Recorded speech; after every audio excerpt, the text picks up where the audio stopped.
si te dijera que la guerra más sangrienta no empezó por dinero, ni por territorio, ni por una traición directa, sino por una idea que nunca debió pronunciarse en voz alta, dos nombres, una supuesta hermandad y una promesa de paz que terminó desatando una masacre. Quédate hasta el final y descubre la verdad.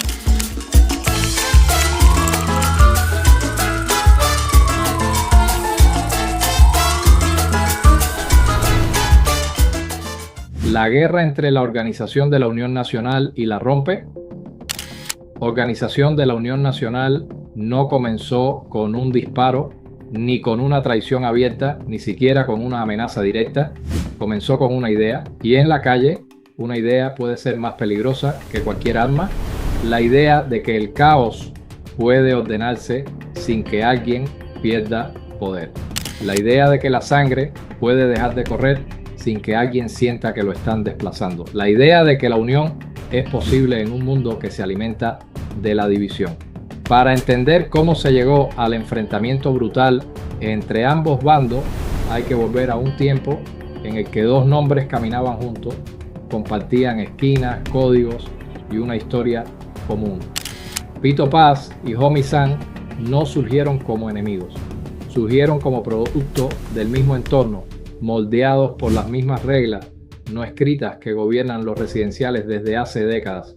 Aprendieron desde jóvenes que el respeto no se pide, se impone, que la lealtad existe solo mientras conviene y que en la calle sobrevivir muchas veces implica adelantarse a la traición. Desde temprano, ambos se movieron dentro de estructuras criminales ya establecidas.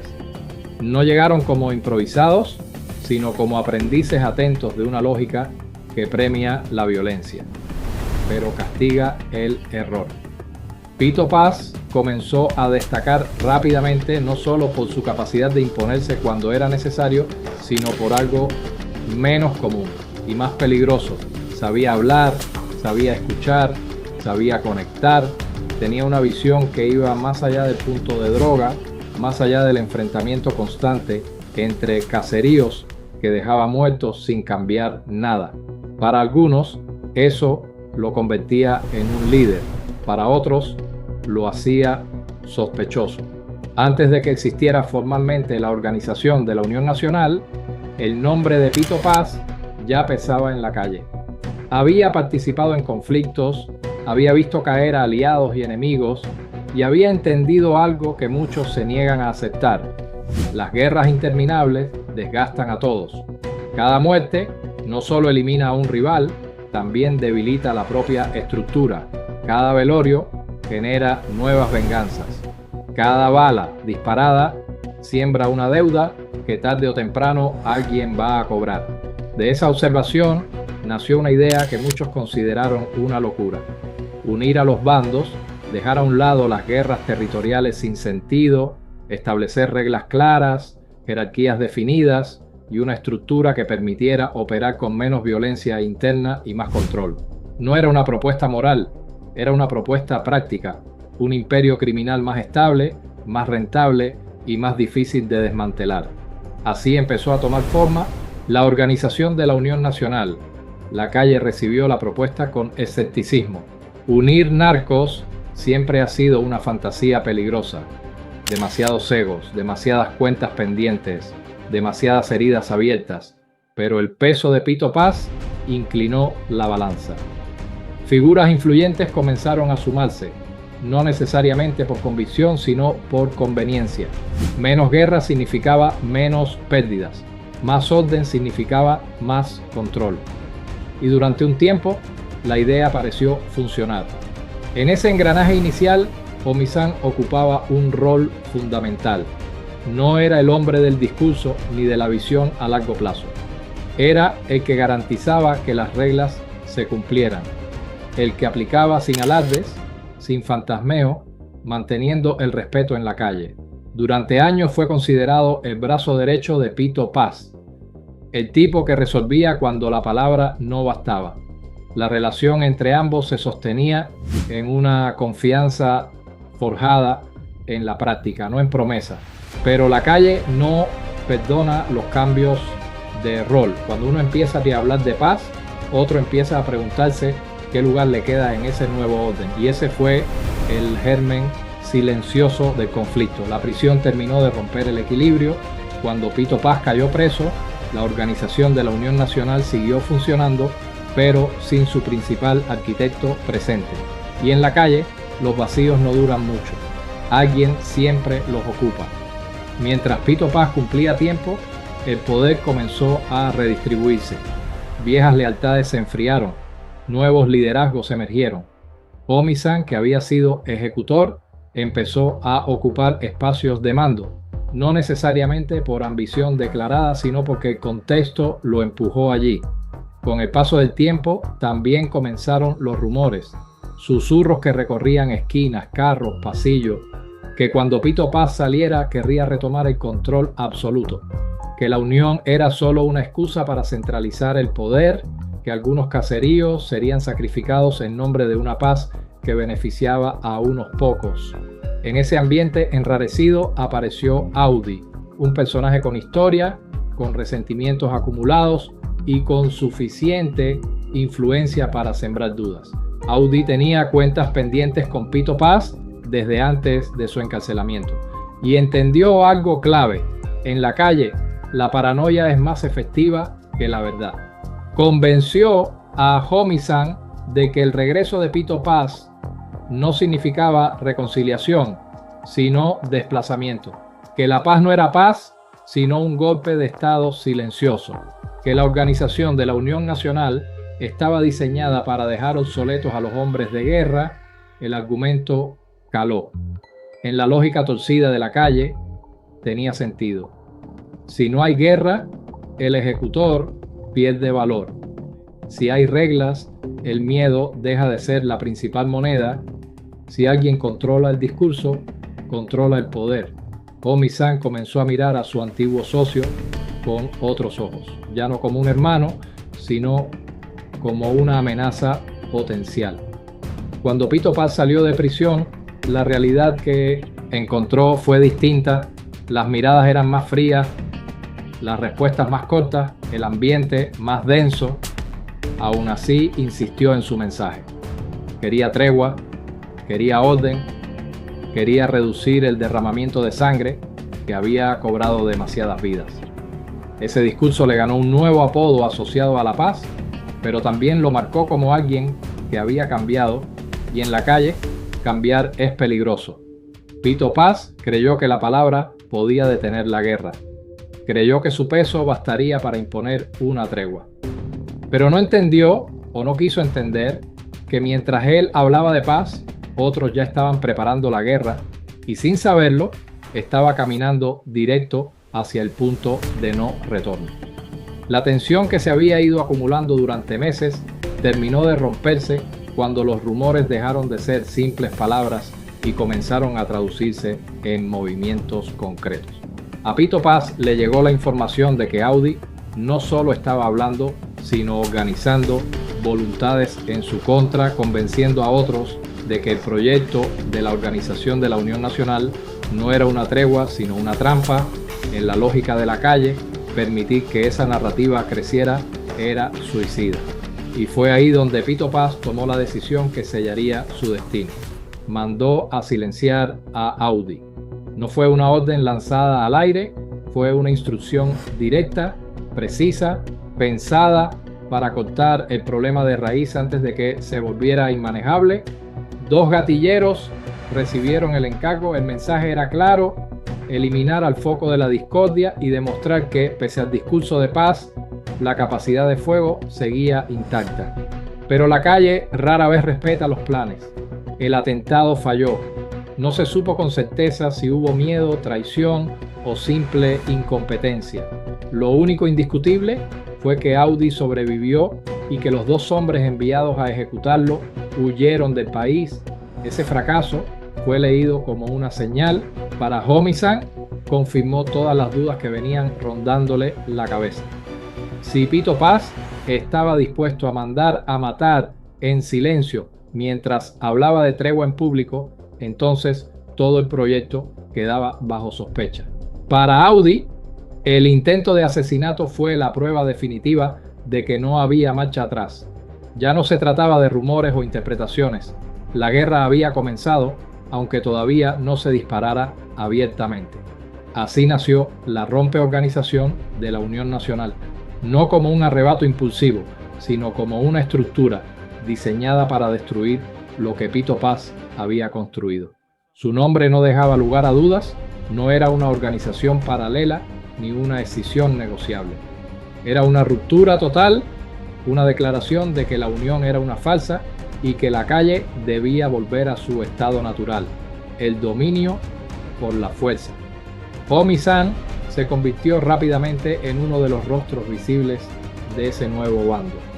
No necesitaba discurso ni comunicados. Su reputación hablaba por él. Para muchos representaba la resistencia contra lo que veían como una centralización peligrosa del poder. Para otros que simplemente era la excusa perfecta para volver a la guerra abierta, donde cada quien podía intentar ganar su espacio a sangre y fuego. La fecha que marcaría el inicio oficial del conflicto fue el 12 de noviembre de 2007. A partir de ese día, Monteatillo dejó de ser solo un residencial para convertirse en un campo de batalla. Las fronteras invisibles entre caseríos se transformaron en líneas de fuego. La violencia dejó de ser selectiva y pasó a ser constante. Disparos a plena luz del día, persecuciones entre carros, ráfagas que no distinguían entre objetivos y civiles. La calle se adaptó rápido al nuevo ritmo. Los vecinos aprendieron a identificar los sonidos, a tirarse al piso antes de preguntar qué pasaba, a vivir con la sensación permanente de que cualquier trayecto podía ser el último. La policía, superada por la intensidad y la frecuencia de los enfrentamientos, comenzó a replegarse. Las patrullas evitaban ciertas zonas, las respuestas tardaban, la autoridad se diluía mientras los bandos armados imponían su propia ley. En medio de ese caos, Pito Paz seguía apostando a la palabra. Intentaba frenar la escalada, enviar mensajes, recomponer puentes que ya estaban dinamitados, pero la rompeorganización de la Unión Nacional no tenía interés en negociar. Para ello, la paz era sinónimo de derrota. Y mientras Pito Paz hablaba, otros ya estaban planeando cómo sacarlo del tablero. El asesinato ocurrió de la forma más brutal y simbólica posible. Pito Paz estaba solo, desarmado, barriendo la entrada del residencial. No había escoltas, no había armas a la vista, no había indicios de que supiera lo que estaba por pasar. Un grupo de hombres apareció sin anunciarse. No hubo advertencias ni palabras finales. Lo ejecutaron allí mismo, frente a la comunidad que había intentado proteger. El mensaje fue contundente: la paz no tenía cabida en ese momento histórico de la calle. La muerte de Pito Paz no trajo calma. Todo lo contrario, fue el detonante de una violencia aún mayor. Durante su entierro, estalló un tiroteo que dejó varias personas heridas y patrullas vandalizadas. Incluso unidades tácticas resultaron afectadas. La escena era caótica, casi irreal, un funeral convertido en campo de batalla. La muerte ya no era solo una consecuencia del conflicto, era parte del espectáculo. Tras el asesinato, la organización de la Unión Nacional quedó descabezada. Sin su líder, sin su principal voz, muchos de sus miembros se replegaron o buscaron alianzas temporales para sobrevivir. Otros optaron por la venganza. Así fue como la guerra se extendió hacia zonas como Berwyn, ampliando el radio de destrucción. Cada muerte alimentaba la siguiente, cada ataque justificaba una represalia mayor. La 65 de Infantería, una de las principales vías que dividían los territorios, se transformó en una línea de fuego constante. No importaba la hora ni el flujo de vehículos, los disparos cruzaban de un lado a otro sin que nadie pareciera tener control real de la situación. El miedo se normalizó. Vivir bajo amenaza se volvió rutina. La presión fue tan intensa que incluso el cuartel de la policía, del área tuvo que ser trasladado. Los propios agentes se habían convertido en objetivos colaterales de una guerra que no podían frenar. La sensación de abandono se extendió entre los residentes, que entendieron que estaban solos en medio de una confrontación que no habían elegido, pero que los estaba consumiendo. Mientras tanto, Omisán consolidaba su posición dentro de la rompeorganización de la Unión Nacional. Su nombre se volvió sinónimo de violencia y control. Pero ese poder tenía un costo. Cada orden que daba sumaba enemigos. Cada asesinato dejaba testigos potenciales.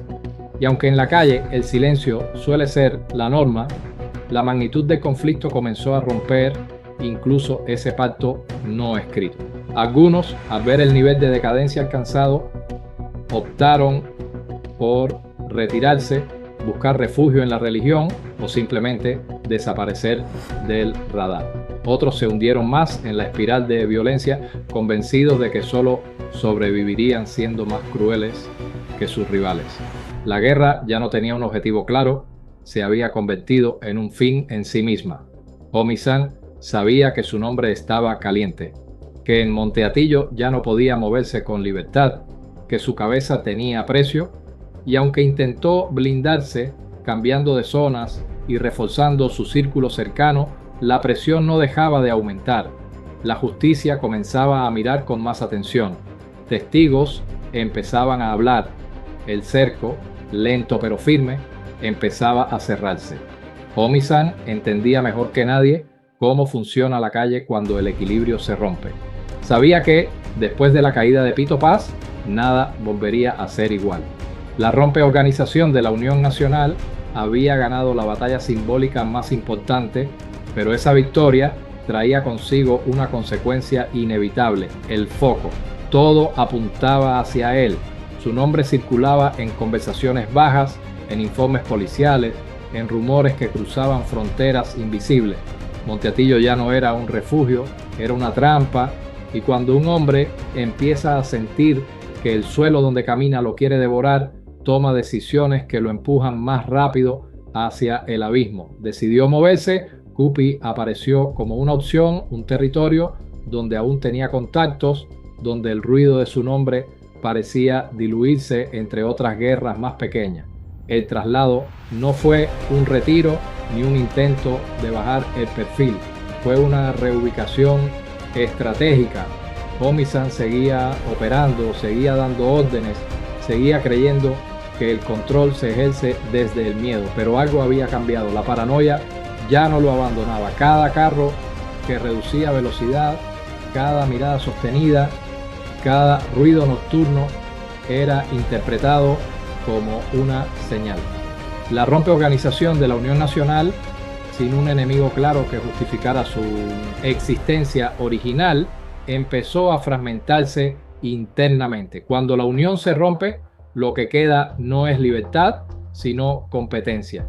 Viejos aliados comenzaron a disputarse territorios, ingresos, influencia. El mismo veneno que había destruido a la organización de la Unión Nacional ahora corroía al grupo que se había levantado para reemplazarla. La guerra ya no era solo externa, era interna. Y en ese escenario, cometer errores es cuestión de tiempo. Uno de esos errores fue operar con exceso de confianza. Omisán llevaba demasiado tiempo moviéndose bajo la lógica de que el miedo lo protegía. Pero el miedo no silencia a todos. En uno de los asesinatos ordenados en esa etapa hubo testigos. Gente que vio, gente que escuchó, gente que decidió que ya era suficiente. La violencia había alcanzado un nivel tan alto que incluso el silencio comenzó a resquebrajarse. La justicia, que durante mucho tiempo había llegado tarde o no había llegado, empezó a acercarse. Las investigaciones avanzaban despacio, pero avanzaban. Nombres, conexiones, patrones. La guerra había dejado demasiadas huellas, demasiados cuerpos, demasiadas familias reclamando respuestas. Omisán ya no solo era un objetivo de la calle, también lo era del sistema, y cuando ambos frentes se alinean, el margen de maniobra se reduce al mínimo. Aún así, siguió adelante. Como muchos antes que él, confundió la inercia con control. Pensó que podía seguir un paso adelante, que su final no sería inmediato, pero la historia de la calle es implacable con quienes creen que son la excepción. El desenlace llegó una madrugada, sin advertencia, sin discursos, sin tiempo para negociar. 4 disparos en el rostro terminaron con su vida, dejándolo tendido en la calle, convertido en una imagen que, por cruel que parezca, ya no sorprendía a nadie. La muerte de Omisán cerró un capítulo, pero no apagó el conflicto de inmediato. Las estructuras que habían crecido alrededor de la guerra seguían activas. Algunos intentaron ocupar su lugar, otros aprovecharon el vacío para saldar cuentas pendientes.